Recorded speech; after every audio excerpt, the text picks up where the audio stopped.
संकल्प 2025. नमस्कार. मी सक्सेस सूरज आपल्या सर्वांचं संकल्प 2025 या कोर्समध्ये सहर्ष स्वागत करत आहे. 2025 हे नवीन वर्ष सुरू होण्यापूर्वी आपण सर्वात पहिल्यांदा पाहूयात की 2024 हे जे वर्ष झालं, म्हणजेच मागील 12ही महिने जे काही झालं त्याबद्दल थोडक्यात विचार करूयात. हे विचार करत असताना तुम्ही तुमच्यासाठी थोडा वेळ द्या, म्हणजे अगदी 2 मिनिटं किंवा 5 मिनिटं हा वेळ काढा आणि विचार करा की मागील संपूर्ण 1 वर्षामध्ये काय चांगलं झालं आणि जे काही चांगलं झालं ते का चांगलं झालं असा विचार करा. सर्वात पहिल्यांदा चांगल्या गोष्टींचा विचार केल्यानंतर आपण विचार करूयात की काय चांगलं नाही झालं. म्हणजेच अशा कोणत्या गोष्टी आहेत ज्या योग्य रीतीने घडल्या नाहीत किंवा आपल्याला जशा हव्या होत्या तशा घडल्या नाहीयेत. अशा गोष्टींबद्दल विचार करा आणि ह्या सर्व गोष्टी का चांगल्या झाल्या नाहीत ह्याचा देखील विचार करायचा आहे. म्हणजेच एका बाजूला चांगल्या झालेल्या गोष्टी आणि दुसऱ्या बाजूला वाईट झालेल्या किंवा चांगल्या न झालेल्या गोष्टी, अशा दोन्ही गोष्टींचा आपण विचार करणार आहोत. प्रत्येकाच्या आयुष्यामध्ये ज्या काही गोष्टी झाल्या त्या काही अधिक प्रमाणात जास्त चांगल्या, कमी चांगल्या अशा प्रकारे देखील असू शकतात किंवा जास्त वाईट, कमी वाईट अशा देखील घडू शकतात. मग कोणाचा उद्योग व्यवसायामध्ये थोडासा लॉस झाला असेल किंवा कोणाचं शैक्षणिक गोष्टींमध्ये नुकसान झालं असेल. तर अशा प्रकारे ज्या काही गोष्टी चांगल्या झाल्यात त्यांचा विचार करायचा आहे आणि ज्या काही गोष्टी वाईट झालेल्या आहेत, चांगल्या नाही झाल्यात त्यांचा देखील विचार करायचा आहे. त्यानंतर आपण विचार करूयात की ह्या संपूर्ण 2024 मध्ये ज्या काही गोष्टी घडल्या चांगल्या किंवा वाईट त्यांच्यामधून आपण काय शिकू शकतो. बघा, इथून पुढे आपल्याला 2025 हे वर्ष सुपर चांगलं करायचं आहे.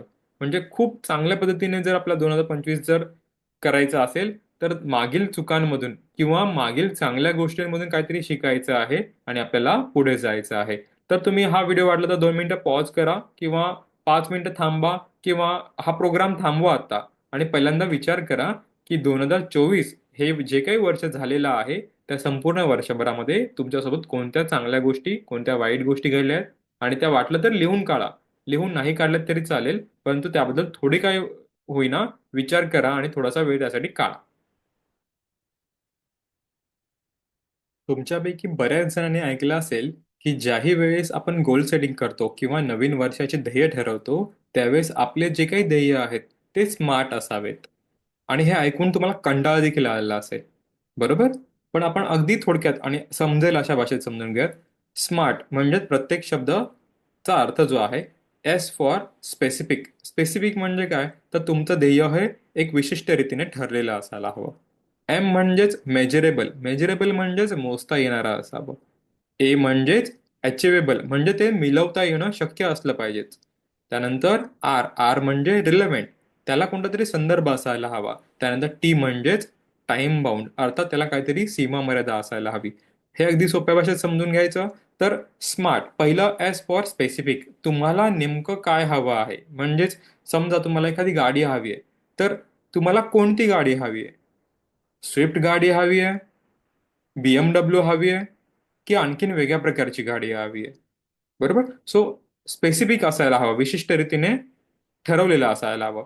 त्यानंतर एम. एम म्हणजेच मेजरेबल, मोजता येणारा असायला हवं. म्हणजेच काय, तर गाडी हवी आहे, मग एक गाडी हवी आहे की 2 गाड्या हव्यात की 10 गाड्या हव्यात.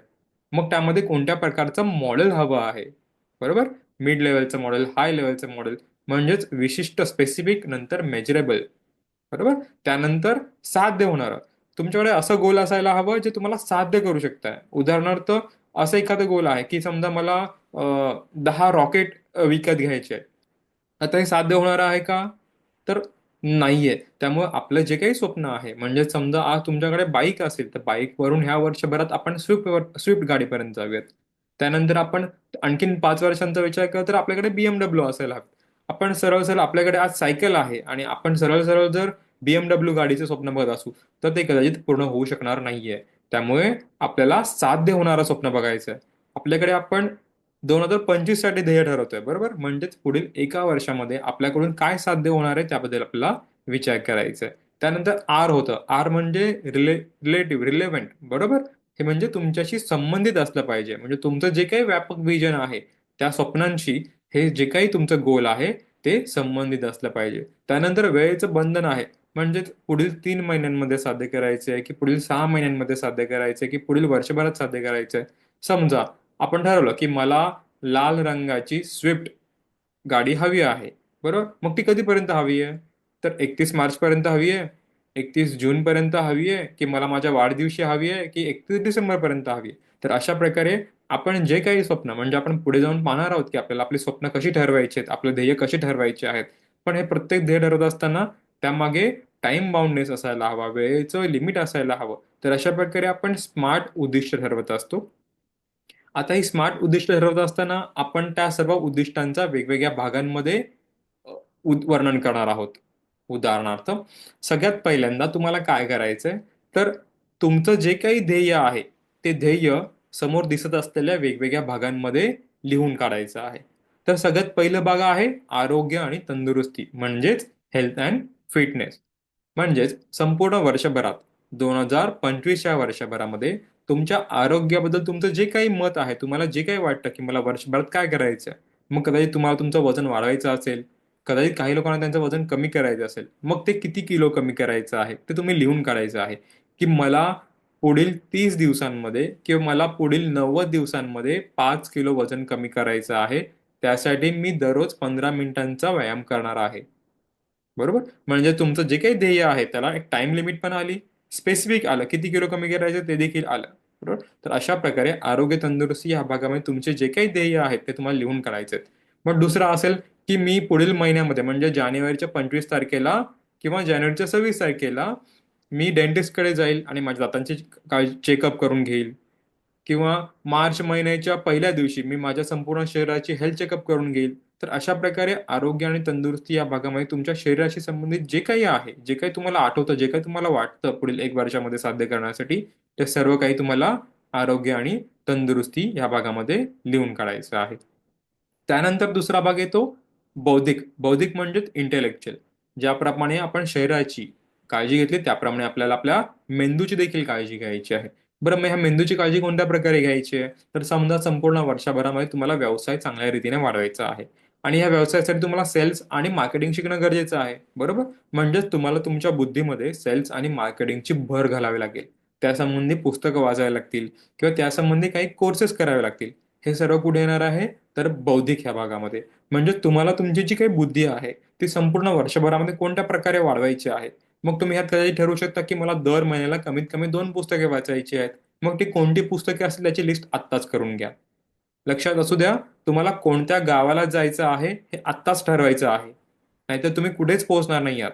त्यामुळे प्रत्येक भागामध्ये तुम्हाला काय हवंय आणि पुढील 1 वर्षामध्ये आपल्याला ते साध्य करायचंय. त्यामुळे संपूर्ण 1 वर्षामध्ये आपल्याला जे काही हवंय, प्रत्येक भागामध्ये ते लिहून काढायचं आहे. तर अशा प्रकारे बौद्धिक ह्या भागामध्ये तुम्हाला लिहून काढायचं आहे. आता तुम्ही जर विचार करत असाल, की हे फक्त व्हिडिओ फक्त बघूयात आपण, की सर्व व्हिडिओ चालू आहेत. बरोबर? मी काहीतरी बोलतोय, स्क्रीनसमोर काहीतरी दिसतंय आणि हे फक्त तुम्ही जर पाहिलंत, तर तुमच्यामध्ये कोणताच बदल होणार नाहीये. तुम्हाला तुमच्यात बदल करायचा असेल, तर तुम्हाला ते लिहून काढायचं आहे आणि लिहून काढलं म्हणजे सर्व काम संपलं का? तर अजिबात नाही. त्यावरती तुम्हाला कृती देखील करायची आहे. ॲक्शन्स खूप महत्त्वाच्या आहेत आणि त्या ॲक्शन्स जोपर्यंत तुम्ही घेणार नाही आहात, तोपर्यंत तुमच्यामध्ये काही बदल होणार नाहीये. 2025 मधील सर्व स्वप्न जर तुम्हाला पूर्ण करायचे असेल, तर सगळ्यात महत्त्वाचा घटक आहे तुम्ही आणि तुम्ही जोपर्यंत ॲक्शन करणार नाही आहात, तोपर्यंत ही स्वप्ने पूर्ण होणार नाही आहेत. त्यामुळे आत्ताच वही आणि पेन शोधा आणि तुम्हाला जे काही आठवतंय, हा कोर्स करत असताना तुमच्या डोक्यात जे काही येत आहे, ते तुम्ही लिहून काढायचं आहे. पुढचा भाग आहे नातेसंबंध. नातेसंबंध म्हणजेच काय? तर तुम्ही तुमच्या आई-वडिलांसाठी काय करू इच्छिता का संपूर्ण वर्षभरामध्ये? मग हे अगदी छोटी स्वप्न काय होईनात. म्हणजे मला माझ्या आई-वडिलांना घेऊन पंढरपूरची वारी करून घ्यायचं आहे, एकदा पंढरपूरला न्यायचं आहे किंवा तुम्हाला तुमच्या पतीसाठी किंवा पत्नीसाठी काय करायचं आहे का? जे काही असेल ते लिहून काढा. म्हणजे तिच्या वाढदिवसाला मी काहीतरी देऊ इच्छितो, काय देऊ इच्छितो ते आताच लिहून ठेवा. बरोबर? सगळ्या गोष्टी जर प्लॅन्ड असतील तर त्या व्यवस्थित होतील. बरोबर? तुम्हाला तुमच्या मुलांसाठी काय करायचं असेल, तुमची मुलगा असेल किंवा मुलगी असेल, त्यांना एखाद्या विशिष्ट प्रकारचा कोर्स करायचा असेल का? किंवा तुमच्या शैक्षणिक अभ्यासक्रमामध्ये आणखीन वेगळी गोष्ट यायची असेल का? किंवा त्यांना काहीतरी वेगळं शिकवायचं असेल, तर ह्या सगळ्या गोष्टी तुम्ही आता लिहून काढायच्यात. बरोबर? त्याच्यानंतर तुम्ही तुमच्या मित्रांसोबत कसा वेळ स्पेंड करू शकता का? की संपूर्ण वर्षभरामध्ये मी मित्रांसाठी एक ट्रिप प्लॅन करतो. मग ती ट्रिप 10 दिवसांची असेल किंवा अगदी 1 दिवसाची असेल. तर अशा प्रकारे नातेसंबंधामध्ये नातेवाईकांसोबत तुम्ही काय करू इच्छिता, जे काही लग्न होणार आहेत, बरोबर, किंवा इतर काही कार्यक्रम आहेत त्यांना हजर राहण्याचा मी प्रयत्न करेन. तर अशा प्रकारे तुमचे जे काही ध्येय आहेत नातेवाईकांसंबंधी किंवा नातेसंबंध आधींनी सुधारण्यासाठी, तर हे सर्व तुम्हाला ह्या भागामध्ये लिहून काढायचे आहे. त्यानंतर पुढचा भाग येतो आर्थिक. आर्थिक म्हणजेच काय, तर फायनान्शियल. बघा, बरेच लोक आर्थिक आणि करिअर या दोघांची एकत्र मिक्सअप करतात. ते तुम्ही करू नका. आर्थिक म्हणजे काय, तर मी कोणत्या प्रकारे माझ्याकडे असलेले पैसे वापरेल. काही लोकांकडे पैसेच नसतील, म्हणजे आता डोक्यात आलं देखील असेल की माझ्याकडे पैसेच नाहीयेत. बरं ठीक आहे, पैसे नाहीत, पण ते मिळवण्यासाठी मी काय करू शकतो. इथून पुढे भविष्यात मी माझं स्किल किंवा माझी बुद्धी आणखीन चांगल्या प्रकारे वापरू शकतो का, किंवा नवीन गोष्ट शिकू शकतो का. जर मला काही नवीन गोष्टी शिकायच्या असतील तर त्या कोणत्या गोष्टी, 1, 2, 3, 4, 5 अशा प्रकारे ते लिहून ठेवा की मला ह्या संपूर्ण वर्षभरामध्ये ह्या गोष्टी शिकायच्या आहेत, जेणेकरून कदाचित मी त्या पुढच्या वर्षामध्ये करेल. कदाचित ह्या वर्षामध्ये फायनान्शियल काही गोष्टी नसतील, पण पुढच्या वर्षामध्ये येऊ शकतात त्या, बरोबर. मग त्या कोणत्या गोष्टी शिकायच्या आहेत, मी कोणत्या प्रकारे पैशांची बचत करू शकेल, बरोबर. म्हणजे पैशांशी संबंधित ज्या काही गोष्टी आहेत त्या सगळ्या गोष्टी तुमच्या फायनान्शियल ह्या भागामध्ये येतील.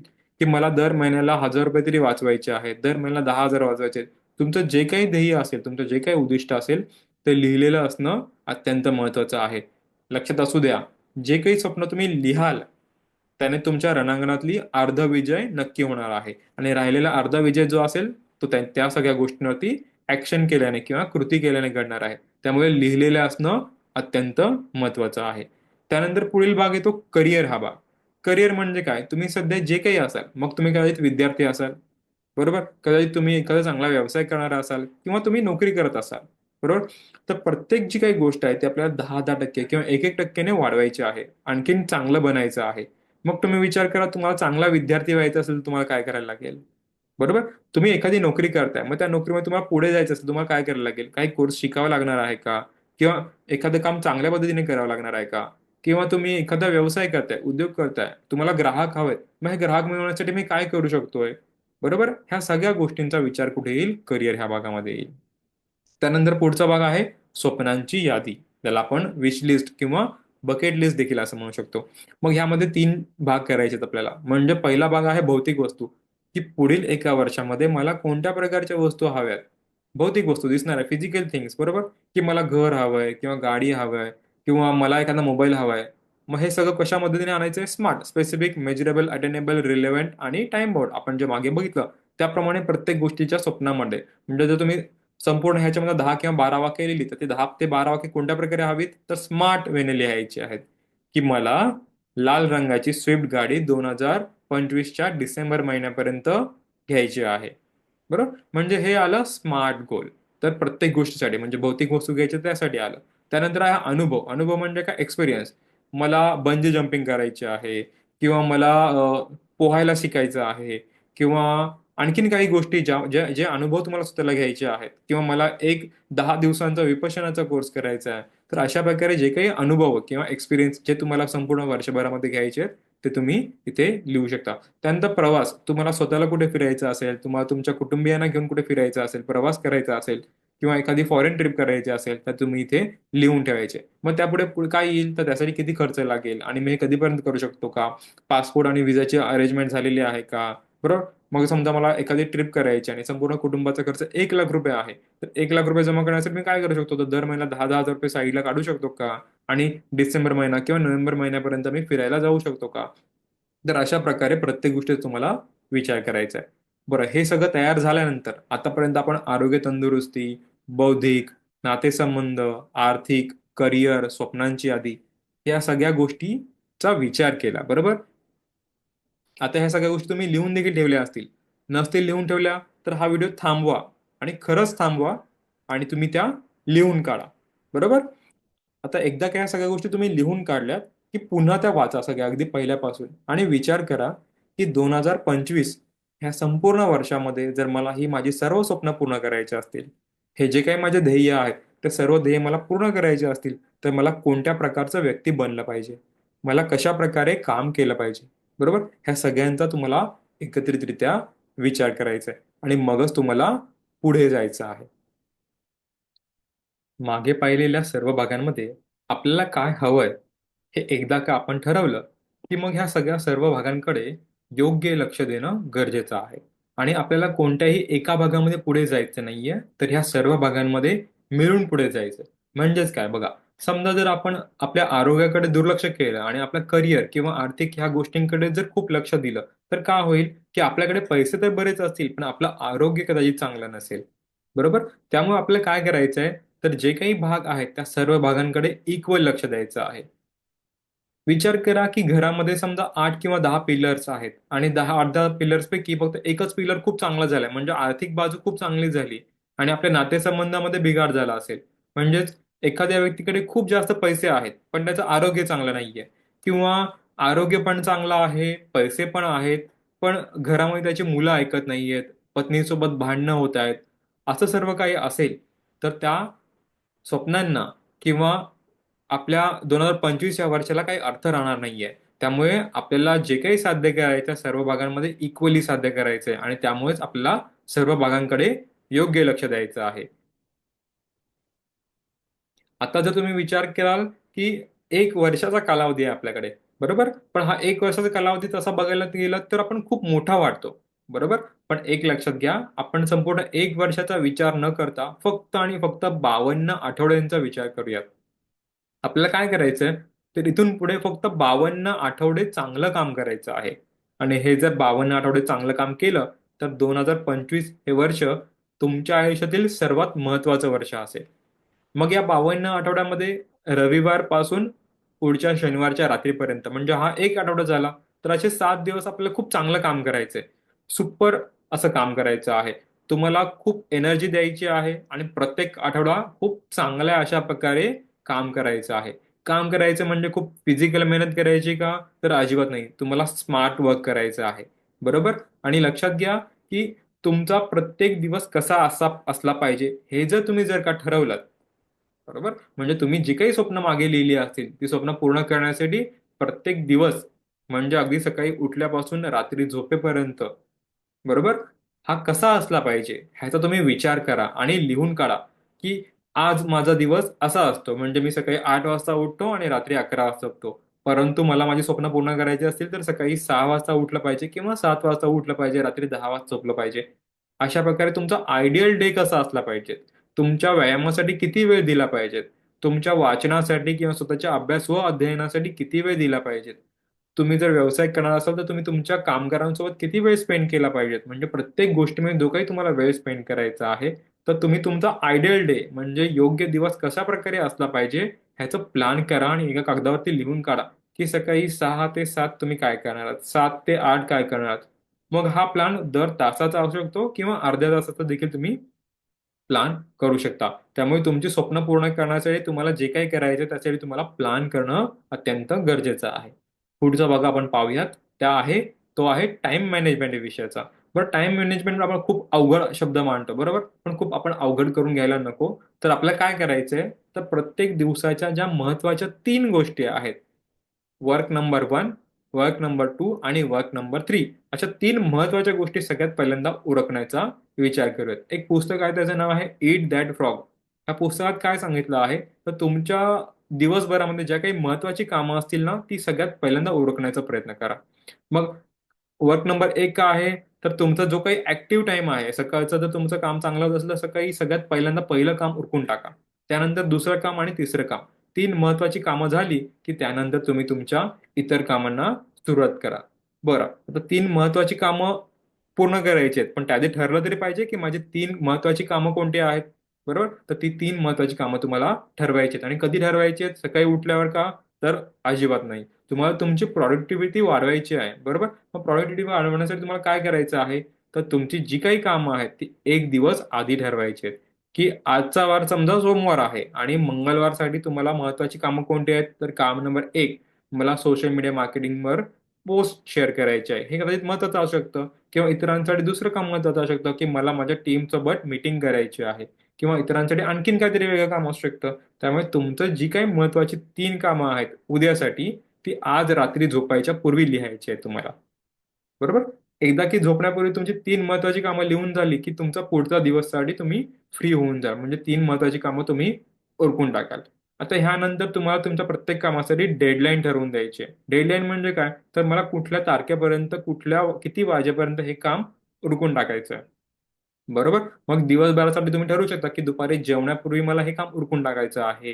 बरोबर? किंवा संध्याकाळी 5 वाजायच्या आतमध्ये मला हे काम उरकायचं आहे. तर अशा प्रकारे प्रत्येक कामाला एक डेडलाईन असायला हवी आणि तुमचं जे काही काम उद्यासाठी करायचं ते ॲडव्हान्समध्ये आजच ठरलेलं असायला हवं. तर अशा प्रकारे तुमची प्रॉडक्टिव्हिटी थोड्या प्रमाणात वाढू शकतो. आता ह्या सगळ्यांमध्ये सगळ्यात महत्त्वाचा रोल प्ले करतो डिस्ट्रॅक्शन्स. डिस्ट्रॅक्शन्स म्हणजे काय? तर तुमच्या कामामध्ये येणारे अडथळे आहेत. मग हे अडथळे कोणते आहेत? त्या अडथळ्यांमध्ये सोशल मीडिया असू शकते. म्हणजे बघा आपलं काहीतरी काम चालू आहे आणि आपल्याला पटकन काहीतरी डोक्यात सुचतं आणि आपण Googleवर सर्च केला जातो. मग Googleवर सर्च करत असताना आपण YouTubeवर जातो. मग आपल्याला जे काम करायचं ते राहूनच जातं आणि मग भलतंच काहीतरी काम सुचतं. मग पटकन आपण WhatsApp ओपन करतो. मग आपण स्टेटस बघायला सुरुवात करतो. 1, 2, 3 असे करत-करत आपण बऱ्याच गोष्टी बघतो किंवा कदाचित आपण Instagram बघायला सुरुवात करतो. रील्स पाहत असतो, स्क्रोल करत असतो आणि हे सर्व करत असताना आपला बराचसा वेळ वाया जात असतो आणि आपण आपल्या मुख्य कामापासून दूर भरकटत असतो.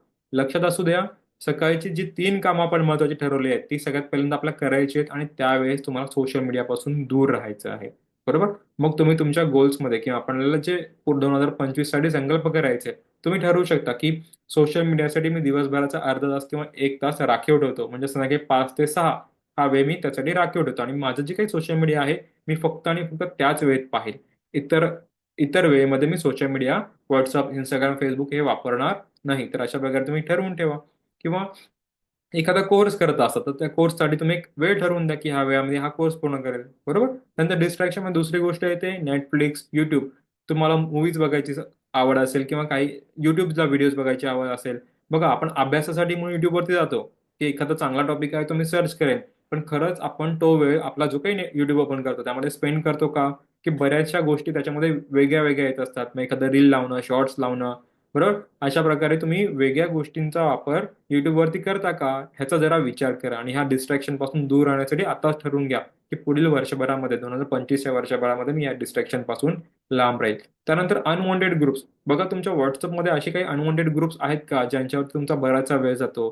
तुम्ही अशा काही गोष्टी वाचता का, की ज्या वाचून काही अर्थ नाहीये? म्हणजे न्यूजपेपर बघा, न्यूजपेपर नाही वाचलं तर काही फरक पडत नाही. बातम्या नाही बघितलं तरी तुमच्या आयुष्यात खूप काही बदल होणार नाहीये किंवा खूप फरक पडणार नाहीये. 1 महिनाभर बातम्या बघूच नका. बघा काय फरक पडतोय. काही देणं-घेणं होणार नाही. तुमच्या आयुष्यात काहीही बदल होणार नाहीये.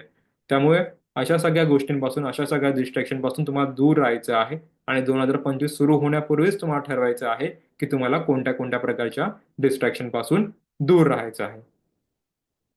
तुमच्यापैकी बऱ्याच लोकांनी आतापर्यंत काही गोल सेटिंगची पुस्तकं वाचली असतील किंवा गोल सेटिंगचे व्हिडिओज ऐकले असतील.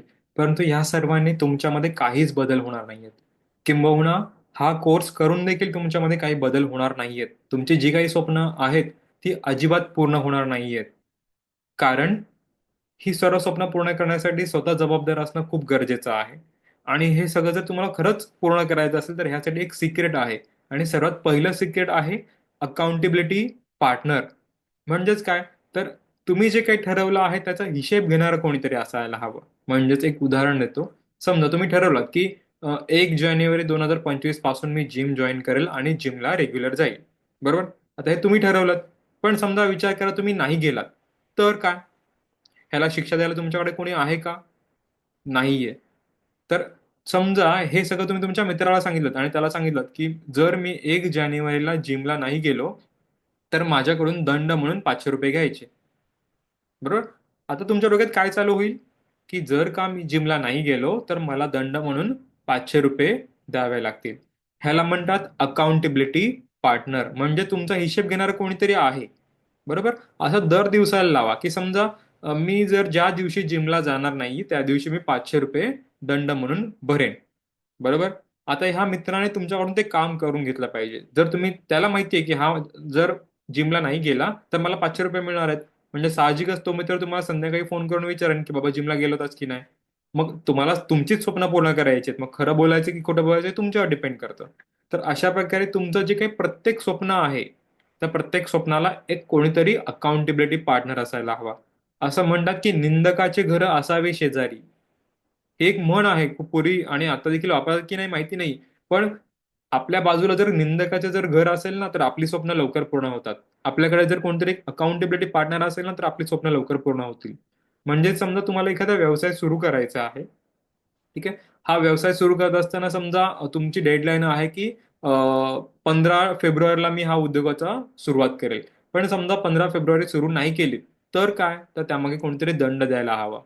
बरोबर? मग हा दंड कुठल्याही स्वरूपात असू शकतो. म्हणजे अगदी तुम्ही तुमच्या बायकोला सांगू शकता, पत्नीला सांगू शकता, की समजा मी जर ही एखादी गोष्ट आहे, ती पूर्ण नाही केली, तर माझ्याकडून दंड म्हणून काहीतरी घे. की एक साडी मी तुला आणून दे एक दंड म्हणून. बरोबर? किंवा तुम्हाला वजन कमी करायचं आहे आणि समजा जानेवारी महिन्यामध्ये 2 किलो वजन कमी नाही झालं, तर मी तुला हे एक अमुक एक गोष्ट गिफ्ट म्हणून देईल. म्हणजेच तुम्ही तुमच्या स्वप्नांच्या मागे कोणीतरी एक अकाउंटेबिलिटी पार्टनर लावलेला आहात. बरोबर? हा जोपर्यंत अकाउंटेबिलिटी पार्टनर म्हणजेच हिशेब घेणारं कोणीतरी येणार नाहीये, तोपर्यंत तुमची कुठलीच स्वप्न पूर्ण होणार नाहीयेत. आणि तुम्ही जरी विचार करत असला किंवा हा व्हिडिओ बघून बघा, हा संपूर्ण कोर्स बघण्यासाठी तुम्ही 1 तास किंवा 1.5 तास वेळ घालवाल. बरोबर?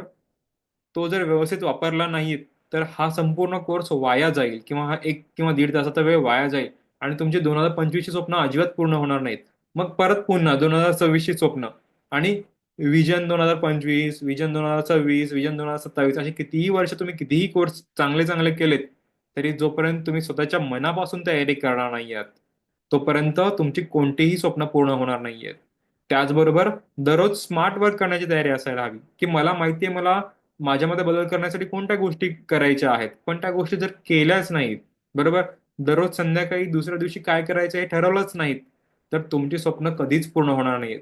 त्यामुळे तुम्हाला तुमची स्वप्न जर पूर्ण करायची असतील आणि हे बघा, हे जे काही मी सर्व सांगतोय ते तुमच्यासाठी सांगतोय. तुम्हाला तुमची स्वप्न पूर्ण करायची आहेत.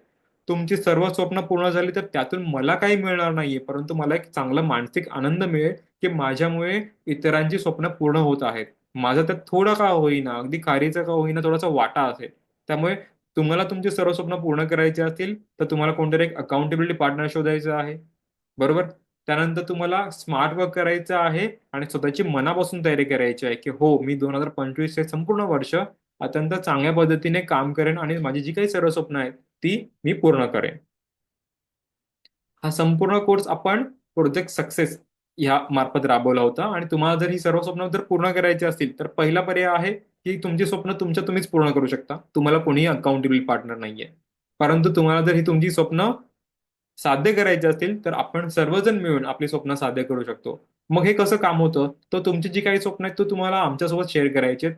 आमची किंवा इतरांची जी काही स्वप्न आहेत, ती तुम्ही एका प्लॅटफॉर्मवरती, एका ग्रुपवरती शेअर करणार आहोत. एकमेकांना मदत करणार आहोत. बरोबर?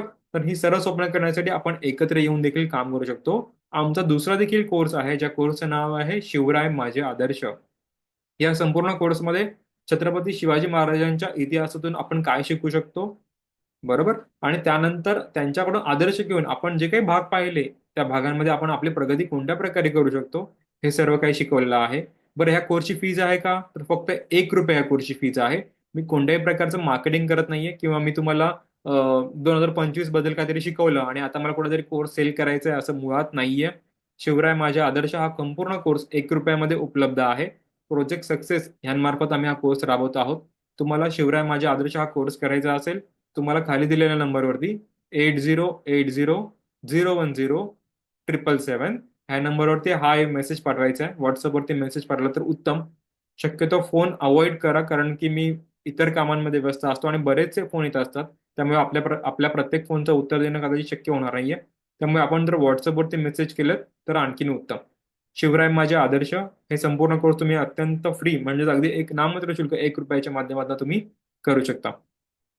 आतापर्यंत संकल्प 2025 यामध्ये सहभागी झाल्याबद्दल तुमचं सर्वांचं मनापासून आभार.